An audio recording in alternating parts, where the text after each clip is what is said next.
Hello and thanks for tuning in to Undercurrent, WA's only current affairs show made right here in Perth, about Perth, by Perth people.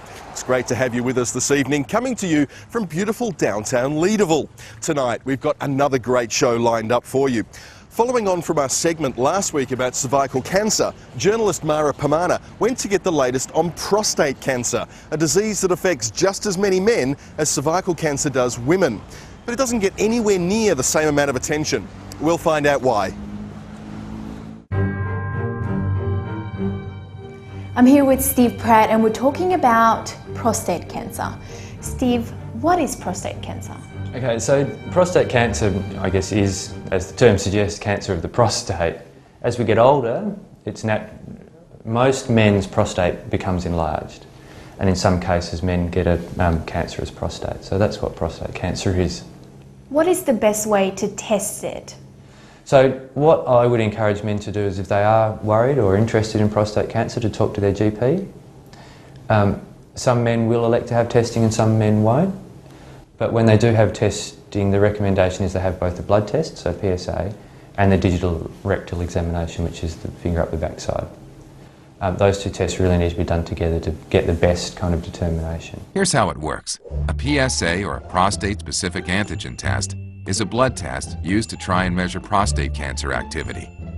The lower the number, the better. When men are treated for prostate cancer, the PSA count usually goes down to an undetectable level. But for these men, the number will eventually go back up. And here's what needs to happen. As soon as that number starts rising, these men and the people taking care of them need to talk to their doctor about treatment options. Ongoing research in advanced prostate cancer is leading to new treatment options for these men. Who should be talking about this? Everyone. Tell your dad, your brother, your uncle, and encourage them to be proactive in talking to their doctor about prostate cancer. The word is spreading, and it has already made a difference. The more people you talk to about prostate cancer, the more men we might be able to help. So prostate cancer is the most common cancer in Australia, and that's alarming because it's a cancer that only affects men. About 17,000 men were diagnosed with prostate cancer in 2008, so that's quite a bit more than the other cancers, and there's a few reasons for that, one of which is that we don't have a formal screening program, and there's probably another story to be told about that, but a lot of men do go to the doctor and get checked. There is treatment available both publicly and privately. Treatment is not simple for one reason, and that's that the prostate is right in the middle of your body. So in a sense, when you're talking surgery, it doesn't matter which direction you come from, there's other important bits there. So some of the risks of prostate cancer surgery is incontinence, and that's the inability to control urine, and sometimes the inability to control faeces as well, and that's a lot less common. Also impotence is a side effect in many men, and in some men that resolves and in others that doesn't, so that's the inability to get an erection. Are there any myths regarding prostate cancer?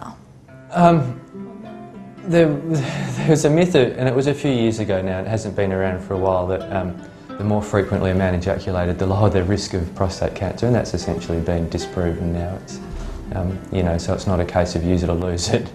There's so many foundations out there helping women with breast cancer, cervical cancer, but not a lot about prostate cancer and bowel cancer, which affects men. Is there any help out there? I guess one of the things I would reinforce is that every man's kind of information and support needs are very different, and some men will go through treatment and have the support of their family and friends, and that's sufficient. Other men do need a bit more, and that can be medical support or psychological support. We provide a range of services through the helpline and exercise programs and counselling and those sorts of things for people who feel they might need some of those things. Prostate Cancer Foundation runs a number of support groups and things as well, and so in my experience it's a case of men finding the kind of the support that suits them best. But certainly there's support out there. And you have your prostate cancer checkups all the time? All the time. And you recommend your friends as well? I recommend men to do it frequently because I think that's the best. WA is home to some of the most beautiful beaches in the world, and each year the Keep Australia Beautiful Council holds a competition to find the state's best beach. Christy Molliker spoke to Keep Australia Beautiful about the competition and why it's so important to preserve and protect our beaches. Think Western Australia, think beautiful beaches. And with just over 20,000 kilometres of stunning coastline, it's no wonder they're one of our state's biggest tourism drawcards. And with nominations currently open for Keep Australia Beautiful's Clean Beaches Award, time will tell just which of our beaches will be the big winners.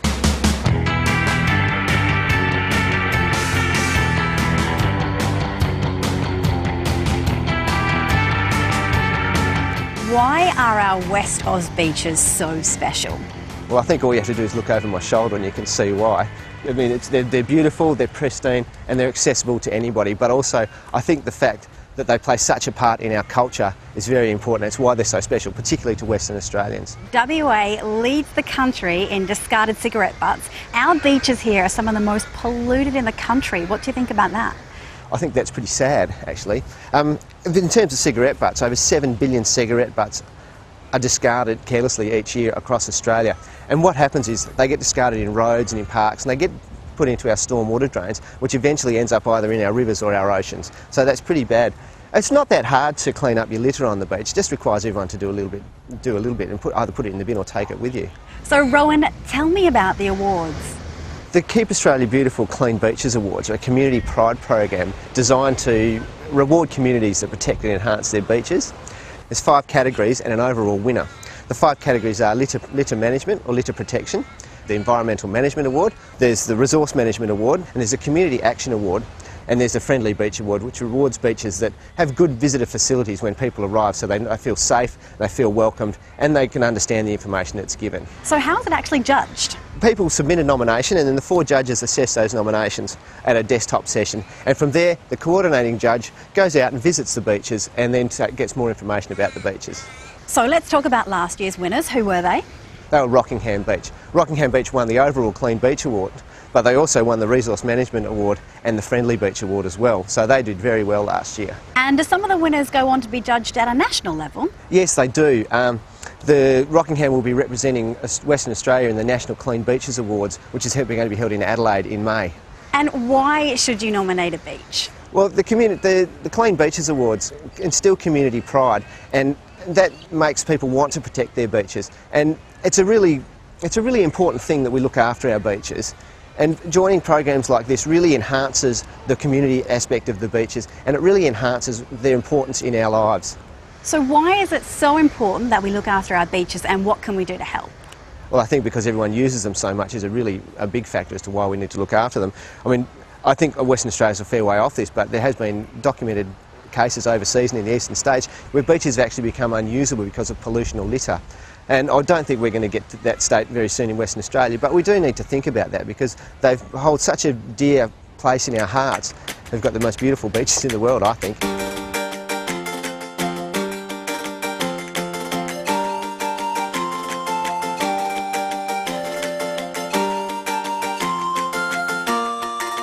So if you think your local beach or any in our state deserve to be nominated, then visit the Keep Australia Beautiful website, and remember, entries close on April 15th.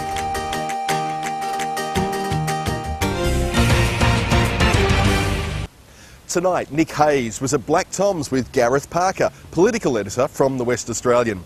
They spoke about politics and how social media plays a big part in journalism today. Gareth, thanks for joining us. My pleasure, Nick. How are you? There's been a lot of action going on in recent times in state politics. What's your read of the play? I'm glad you added the qualifier that it's exciting as far as state political reporting goes. But it's been an interesting start of the year. We had a leadership challenge on the Labor side. We've had Parliament resume last week, and things are starting to crank up again. There's been a few little controversies here and there, most recently with Troy Buswell and his driving record. So there's been enough to keep things ticking over. What's the opposition going to have to do to make headway on this government? If I knew that, then perhaps I'd be more highly paid than just a political reporter. They've clearly, I think they're on the right track with attacking the government on household bills, but beyond that, it's difficult to know what they can do in the short term. I think they've just got to be patient and play a waiting game. The next election's still not until 2013. It's a long time away. A lot can change between now and then, and it would be folly for anyone to predict what will happen with the economy or with rising bills or any other number of things that can happen between now and then. All they need is their luck to change. It's been stated many times that the Premier doesn't really have a lot to work with as far as talent goes. What are your thoughts on that? I think it's a fair criticism, to be perfectly frank. I think that he has a small number of very high quality ministers, people like Christian Porter, people like Terry Redmond, people like Troy Buswell, people like John Day. Beyond those guys, there's really not a lot of depth there, and we are seeing continuing distractions as ministers can't sort of handle their portfolios. At the moment it hasn't damaged the government, but it could well do over the coming years if a scandal blows up in one of those portfolios. A lot of people watch this program and they're very keen to know what's the best tactics when contacting a journalist, the do's and don'ts. I'm not sure. I think be honest, be straightforward is the most important thing. No one likes being lied to, but I think having a respectful and truthful and honest relationship is probably the most important thing. You're an avid user of social media, and what kind of effect does this have on your role as a journalist? In terms of getting the story, I'm not sure yet. I think it's an evolving thing. In terms of relaying the story to audiences and getting feedback from audiences, I think it's invaluable, and it's a new and different and direct way to communicate with the people who are interested in the subject that you cover. So I think that it's very useful for having those direct conversations with people who are interested in the stuff you write about, and perhaps breaking down some of the cynicism and some of the barriers between reporters and audiences. In your opinion, what's the future of the newspaper? Has it had its day? I think there'll always be a role for newspapers. They perhaps will not be, 20 years down the track, won't be the mass market product they are now. But, people have been predicting the end of books and the end of radio and the end of TV for a while now. I think they all find their place in the landscape. They change and their roles evolve, but I think there'll always be a place for newspapers. I guess the comforting thing for me is there's no suggestion that people aren't interested in news. So people, I think, are more interested in news than ever. It's just the platform on which that news is delivered is changing, and that's got to be the challenge for people like me, is to find ways to deliver news to people in the way they want to read and consume it. We're going to take a quick break right now, but we'll be right back with more Undercurrent.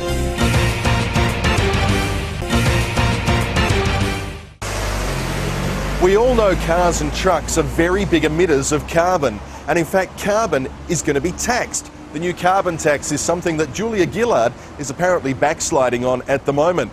We want to know, where is the consultation, not just with industry experts, but also with the population at large. We went out and spoke with a number of industry experts about the carbon tax and how it's likely to affect all of us.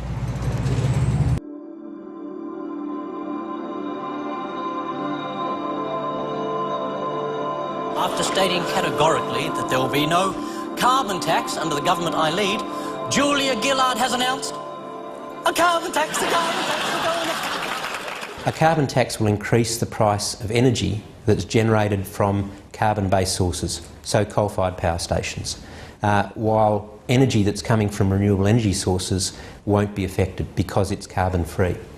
Those costs will be passed down through to the consumer.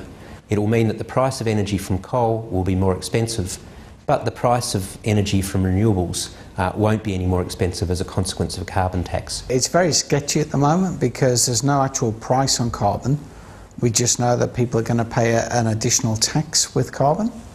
It's similar to a tax. So if you can reduce your footprint by reducing energy consumption or pollution, then and also produce renewable energy, it's not really a carbon tax at all. You can negate that and reduce your bills at the same time. A carbon price being introduced into Australia is the first step in order to get to an emissions trading scheme, which originally failed to get up in the Senate last year and has caused us to delay in addressing the true problems of greenhouse gases in this country. From the Sustainable Energy Association's point of view, a carbon tax is a good transitionary measure that leads us into an emissions trading system that is market-based, that is set on scientifically based principles of targets for reduction of our global greenhouse gas emissions and of Australia's greenhouse gas emissions. Those debates will be held over the coming year in order as we march forward to the 1st of July 2012 introduction date. Julia says circumstances have changed. She's now in minority government with the Greens, and this is the parliament the people of Australia voted for. Sort of. It's understandable that people are against a price on carbon because they see it as an additional cost to their business. People are worried about how much a carbon tax might impact on the price of petrol. At the Bowser, a $25 a tonne price on carbon will increase the price of petrol by 4 cents a litre. We know that in our average cycles of petrol, we see changes of 10 to 14 cents in the space of a week. So 4 cents a litre, while it will be impacting on the price, will only be impacting in a very small way. If the world transitions very rapidly, as we anticipate it will as solar panels roll out and wind farms are built, we will see that we have a legacy in our economy that relies on carbon-based fuels. We are the world's largest polluter per head of capita, and now's the time for us to start leading the way in reducing our carbon. Our carbon footprint is a disgrace for the amount of people we've got in the country. Australia is the Middle East of renewable energy. We have the world's best renewable energy resources in just about every category, whether it's biomass or wind or solar or geothermal or wave energy. The whole range of technologies are available to harvest that renewable energy in a way that builds Australia's economy and ensures Australia's future in a carbon-free environment.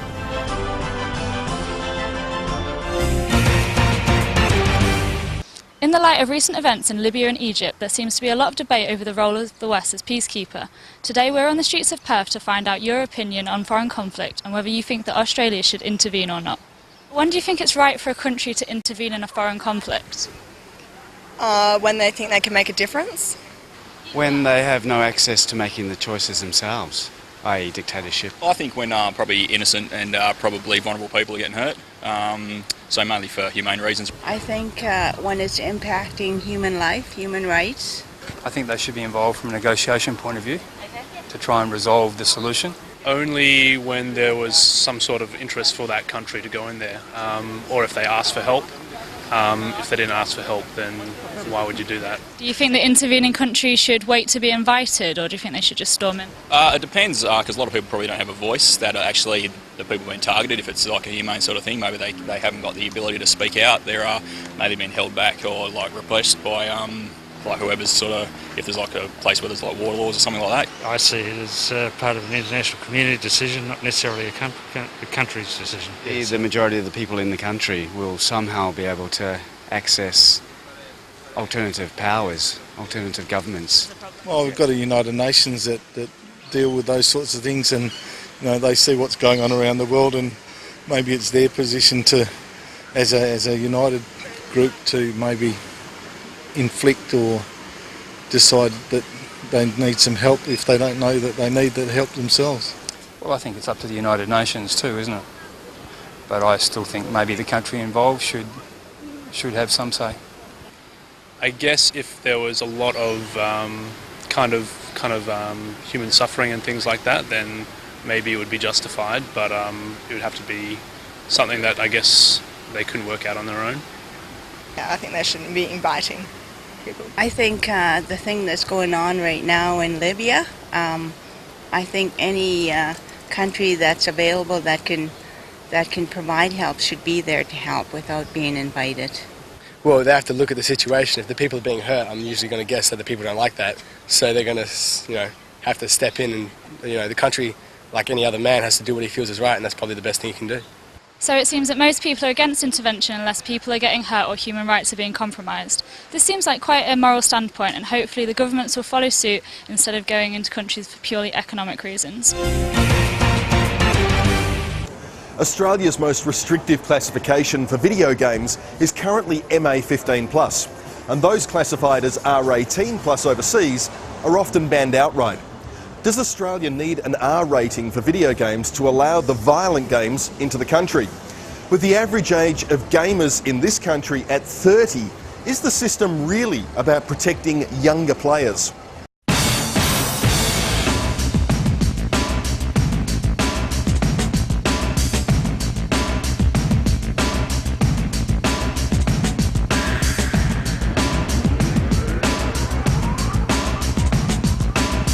once you reach 18 you can drink, smoke, but we can't buy video games that are meant for 16-year-olds. And that's completely insane in a country with as many freedoms of speech and freedoms of expression and belief as Australia.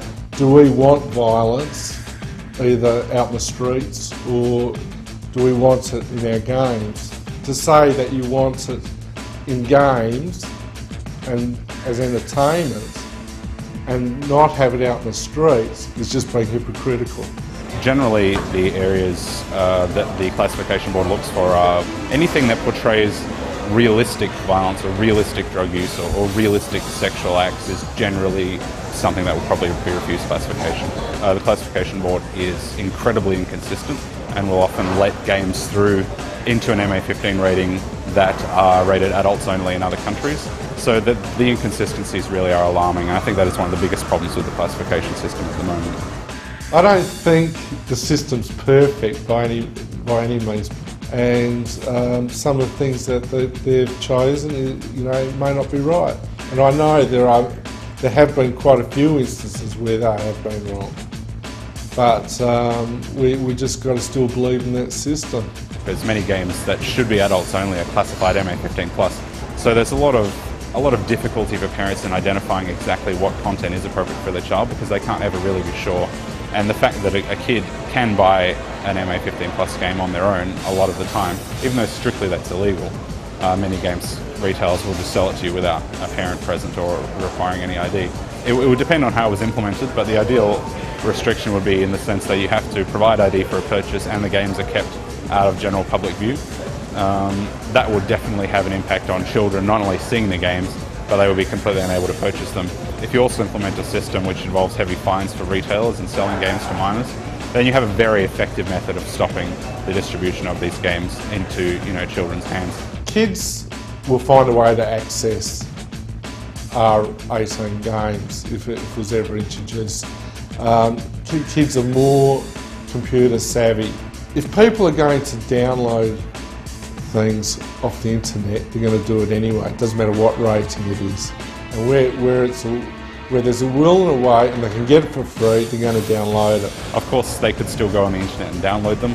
And I know from speaking to people that they have done so with no repercussions, played the game, and that's the end of it. And there's almost nothing anyone can do about that. Obviously, there is no way to restrict children from doing that if you don't pay attention to what they're doing in the first place. You have to monitor what your children are doing in the home, and that extends to what they're doing on the computer.